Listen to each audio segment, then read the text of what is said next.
कोणाला 50 किलो होते, कोणाला 30 किलो होते, तर कोणाला 10 किलो होत नाही। आपण कुठे आहे प्रॉपर? पिंपळखुटा। नाव काय आपलं? रवी महानकर। आता हे राहणार पिंपळखुटा, तालुका जिल्हा अकोला। आता इथं आपण सोयाबीन आणले। हो, सोयाबीन आणलेली आहे। 100 क्विंटल सोयाबीन विकली सर मी।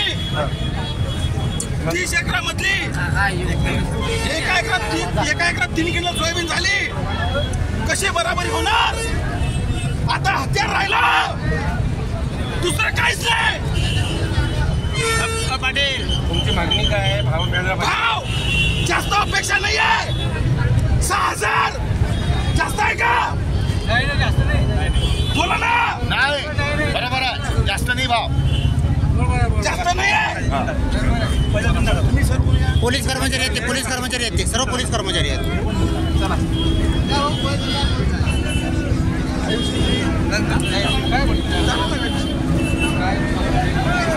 सोयाबीनला भाव नसल्यानं शेतकरी संतप्त, कोयता व एअरगन चालवून केला रोष व्यक्त। सोयाबीनला भाव कमी असल्यानं शेतकरी संकटात सापडलाय। बुलढाणा जिल्ह्यातील खामगाव कृषी उत्पन्न बाजार समितीत मोठी बाजार समिती असल्यामुळे विविध जिल्ह्यातील शेतकरी खरेदी विक्रीसाठी येत असतात। तर आज अकोला जिल्ह्यातील रवी महानकर यांनी आपले सोयाबीन खामगाव कृषी उत्पन्न बाजार समितीमध्ये विक्रीसाठी आणलं होतं। सोयाबीनला भाव कमी असल्यानं बाजार समिती समोरील रस्त्यावर टाकून सोयाबीनला आग लावली, तसेच जवळ असलेली एअरगन तसेच कोयता हातात फिरवून रोष व्यक्त केला।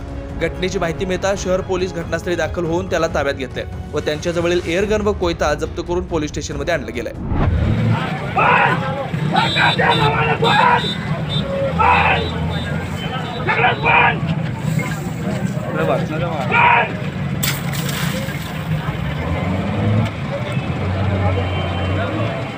आता कोणता निषेध करायचा?